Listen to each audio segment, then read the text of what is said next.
Avez-vous déjà franchi le seuil d'une petite maison et ressenti immédiatement votre cœur s'apaiser?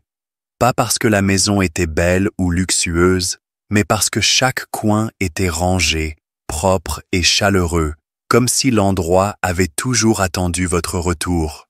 Aujourd'hui, je veux partager avec vous une histoire vraie sur une femme japonaise âgée, vivant en Amérique, et sur 7 habitudes discrètes qui l'aident à garder son intérieur en ordre, sans se sentir fatiguée, débordée ou avoir besoin d'aide chaque jour.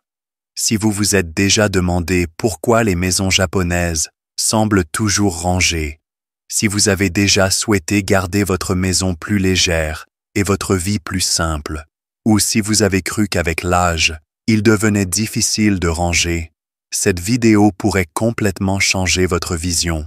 La femme dont je vais vous parler a 80 ans, vit seule en banlieue américaine, et elle fait vivre chez elle la même chaleur qu'une tasse de thé encore tiède de son ancienne ville de Kyoto. Vous êtes sur le point de découvrir 7 habitudes très simples, comme attribuer une place précise à chaque objet, accomplir les petites tâches aussitôt, ne garder que l'essentiel, donner à chaque espace une fonction claire, ranger pendant seulement 5 minutes par jour, préparer le lendemain la veille et être reconnaissant pour chaque objet de la maison.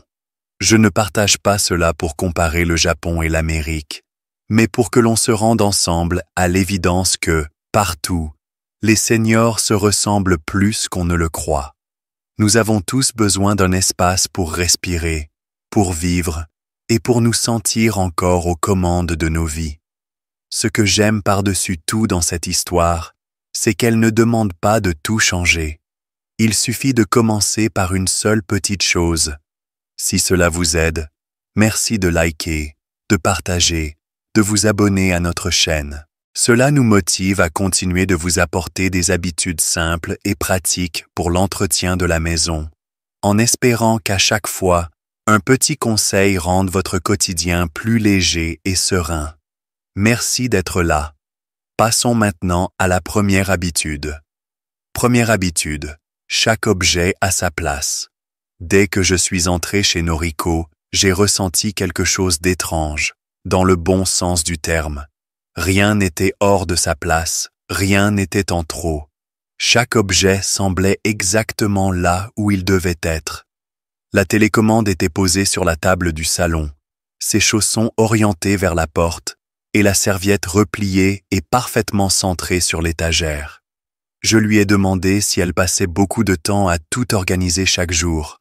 Elle m'a souri et a dit « Non, je ne range pas, je ramène juste chaque chose à la maison. » Cela semblait simple, mais c'est une habitude bâtie au fil des années.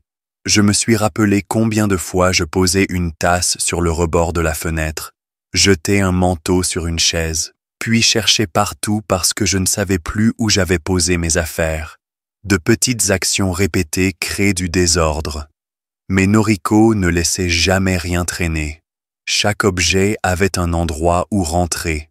Selon elle, comme les personnes, les objets ont aussi besoin d'un lieu où ils appartiennent. J'ai ainsi réfléchi à ma propre maison, où la télécommande pouvait être à 3 endroits différents, les clés parfois dans la cuisine, parfois dans un vieux manteau, et où j'ai déjà perdu toute une matinée à chercher un document médical.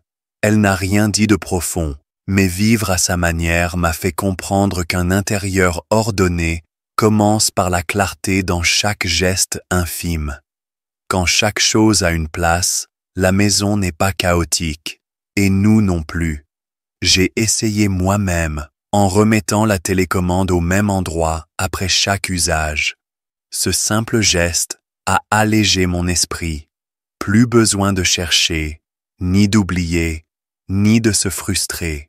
J'ai compris alors qu'être organisé ne vient pas d'un nettoyage constant, mais du fait de ne pas laisser les choses s'éparpiller en premier lieu. Deuxième habitude, si cela prend moins d'1 minute, il faut le faire tout de suite.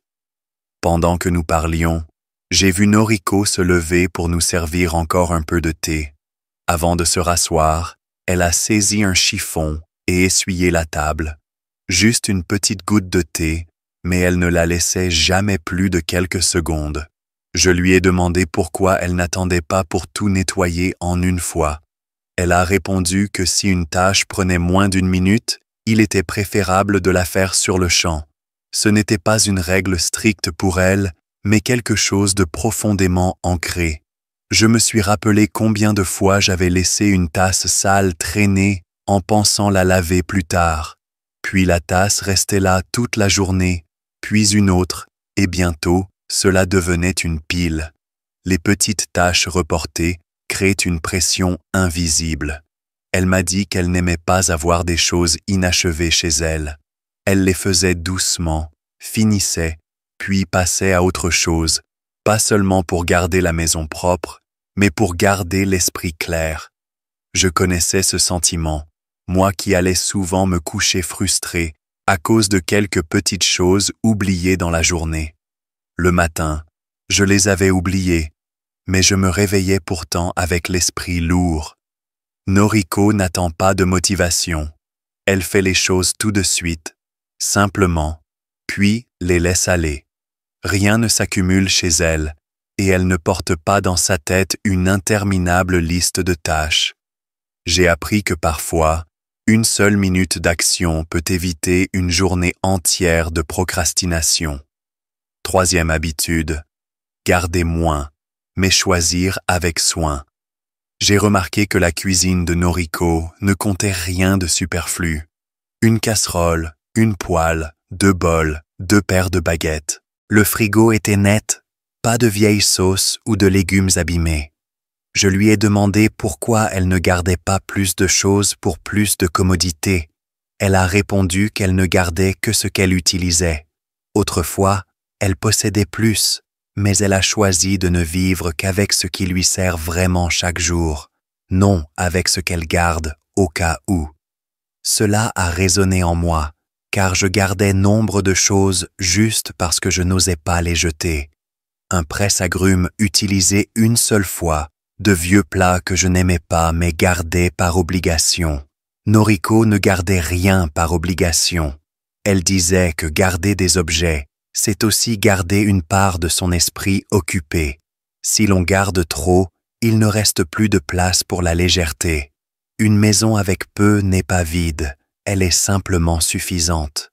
Si vous vous êtes déjà demandé pourquoi certains aînés ont toujours des maisons ordonnées, lumineuses et apaisantes où l'on a envie de rester, vous pouvez découvrir la vidéo « 10 secrets pour garder une maison toujours organisée » grâce au lien en haut de l'écran ou dans la description.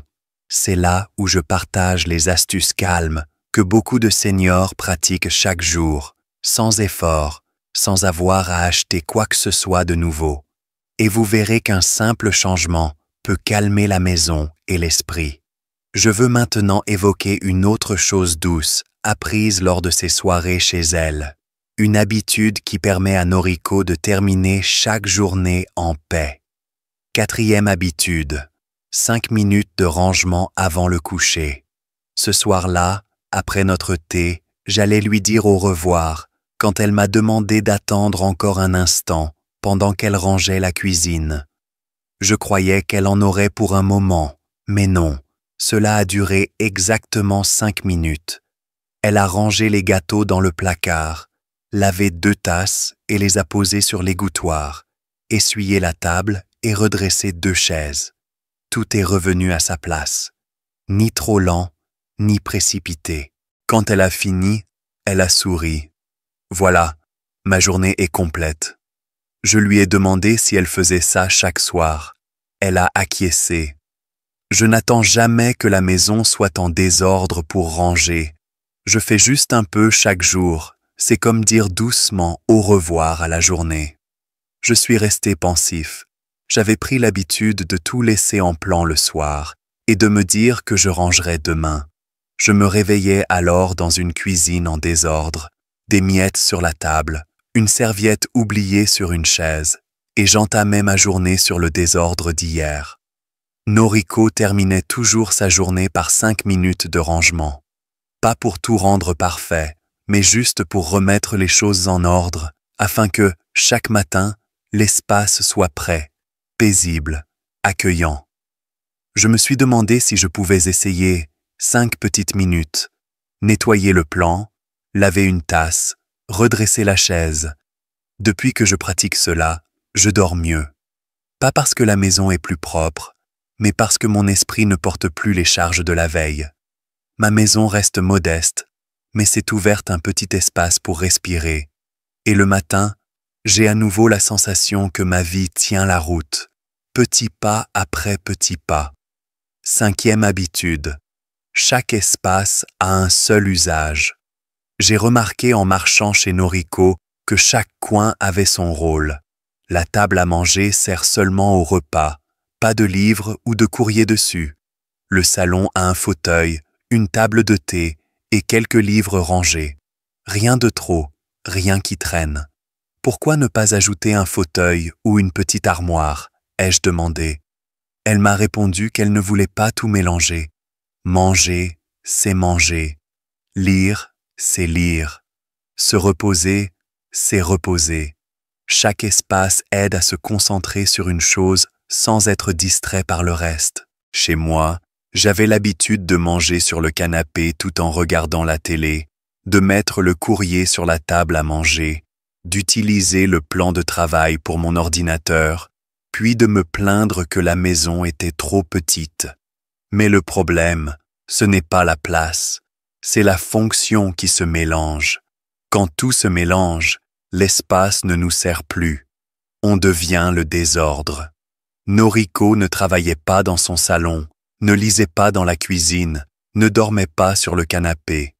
Le corps doit savoir ici, c'est pour se reposer, là pour manger, là pour s'asseoir en paix. Cela aida non seulement la maison à rester ordonnée, mais son esprit à rester clair. Je pense à mes amis âgés. Certains disent ne pas bien dormir, d'autres que leur maison est un chaos dont ils ne savent sortir. Peut-être que la première étape n'est pas de tout ranger, mais de donner à chaque espace sa vraie fonction.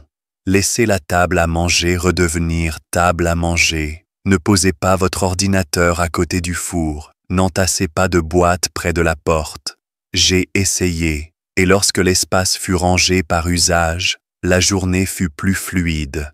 La maison ne semblait pas plus grande, mais suffisante, car chaque coin avait sa voix, sa tâche, sans se marcher dessus. Si vous êtes encore avec moi, merci. Ces histoires ne servent pas à donner des leçons, mais à rappeler qu'on peut tout rééquilibrer, même en vieillissant, à petits pas, chez soi. Si ces habitudes vous font du bien, laissez un commentaire. J'aimerais savoir que vous cheminez avec moi sur ce chemin du calme et de l'ordre, jour après jour. 6e habitude. Préparez demain, ce soir. Avant de se coucher, Noriko passe 10 minutes pour un petit rituel discret. Elle choisit ses vêtements pour demain, pose un mouchoir sur la chaise, nettoie la cuisine, vérifie les portes et place un verre d'eau près de son lit. Cela paraît beaucoup, mais elle a une raison. Le matin, dit-elle, l'esprit est le plus confus, alors je me trace un chemin la veille. J'étais presque gêné car il m'est arrivé d'arracher tout mon placard à la recherche d'un vêtement, de courir après les clés, traînant le stress toute la journée. Noriko ne courait jamais. Elle vivait juste structurée, et cela ne la fatiguait pas, cela la reposait.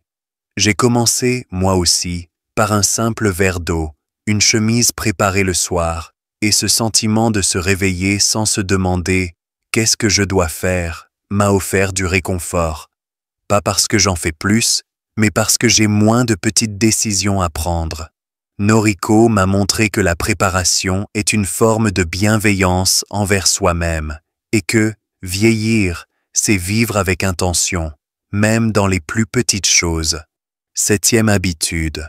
Gratitude pour chaque objet.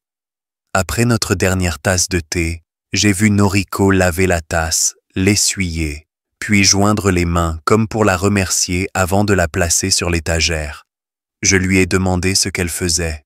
Elle a répondu « Je remercie la tasse de m'avoir servi aujourd'hui ». Cette réponse simple m'a marqué. Chez elle, chaque objet était honoré, non pour sa valeur, mais parce qu'elle vivait dans la gratitude, même pour les choses humbles. Elle a précisé qu'elle avait appris à apprécier, sans accumuler, à ne garder que ce qu'elle utilise, et à remercier les objets. Chez moi, j'avais gardé bien des choses par peur, par culpabilité, mais sans n'avoir jamais remercié quoi que ce soit. Pour elle, le rangement ne venait pas seulement du soin, mais de la bienveillance, non seulement envers les gens, mais envers les objets. C'est ainsi que sa maison, simple mais chaleureuse, ne semblait jamais triste, mais suffisante et pleine de lumière. Voici les 7 habitudes, encore une fois.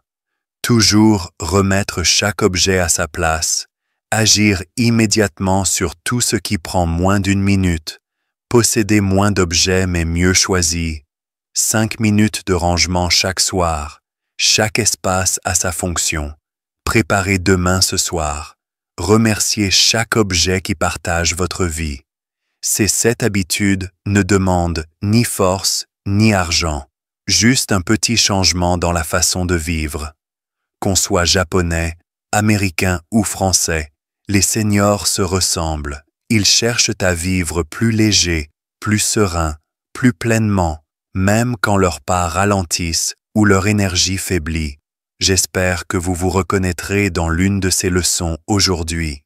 Si ce contenu vous a été utile, merci de liker, de vous abonner, de commenter pour que je sache que vous êtes là. Merci d'être resté jusqu'au bout de ce voyage. Votre présence est un vrai cadeau. Je vous souhaite santé et sérénité chez vous.